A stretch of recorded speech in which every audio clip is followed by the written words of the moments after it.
नवाज, यहाँ पे जितने भी लोग बैठे हैं, जैसे आपने बोला कि ट्रेनिंग बहुत ज़रूरी है और आप काफ़ी बार इस बात को मेंशन करते हैं कि ट्रेनिंग समझना, अपने क्राफ्टमैनशिप को समझ के करना बहुत ज़रूरी है। हमारे अंदर भी एक कल्चर है जिसमें हम कहते हैं कि साथ में बैठना, रहना, जैसे आपने बोला साथ में रहना बहुत ज़रूरी है, तो हम हमेशा कहते हैं एसोसिएशन में रहना ज़रूरी है। अच्छी तालीम पाने की तरह हम कहते हैं कि अपने बिजनेस को समझना, उसके अच्छे और उसकी बुराइयों को जानना बहुत ज़रूरी है। और शायद आज ये मैजिक ट्रेनिंग में आपको इसलिए बुलाया है बिकॉज इनको भी यही ट्रेनिंग दी जा रही है कि विश्वास करो अपने सपने पे, लगे रहो, दिक्कतें आएंगी बट समझो और समझ के जब करोगे तो एंड में सक्सेस ज़रूर मिलेगी।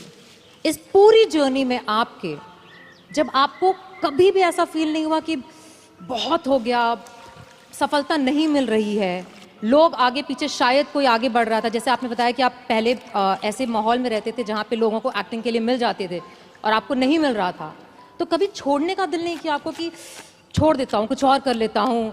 और लोगों ने बोला होगा ज़रूर, छोड़ दो, कुछ और कर लो, क्योंकि यहाँ पे बैठे हुए बहुत सारे लोगों को ये बोला जाता है कि बहुत आसान है छोड़ना, छोड़ दो, नौकरी तो है, करते रहो, बिजनेस क्यों करना है?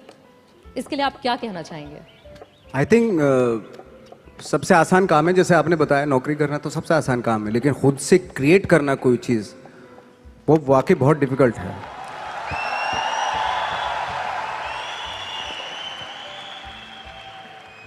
क्या होता है ना कि सरकारी नौकरी मिल गई, बस अब कुछ नहीं चाहिए,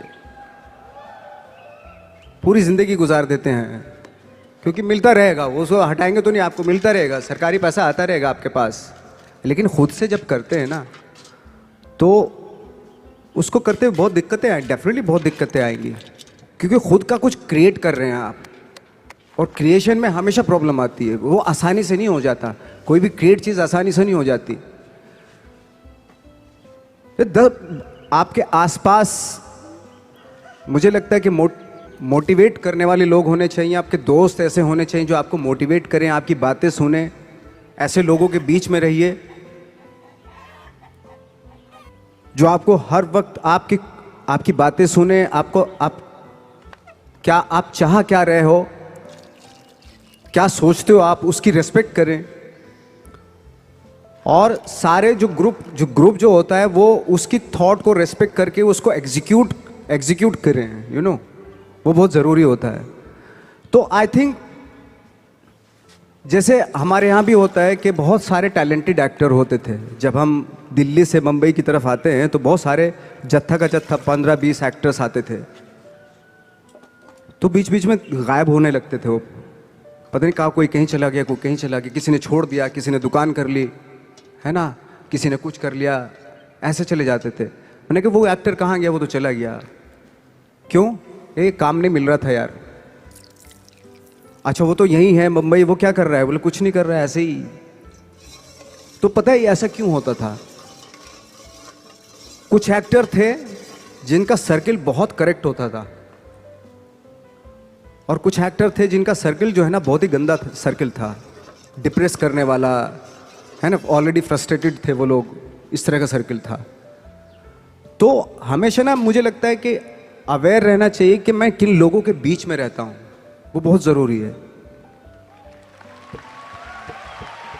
क्योंकि क्या होता है कि अगर आप डिप्रेस फ्रस्ट्रेटेड लोगों के बीच में रहोगे ना, तो आप भले एनर्जेटिक हो, टैलेंटेड हो, लेकिन 6-7 साल रहने के बाद आप भी वैसे ही हो जाएंगे, क्योंकि वो एनर्जी आपकी सक कर रहे हैं, आपको दे नहीं रहे कुछ भी, एनर्जी आपकी ले रहे हैं वो।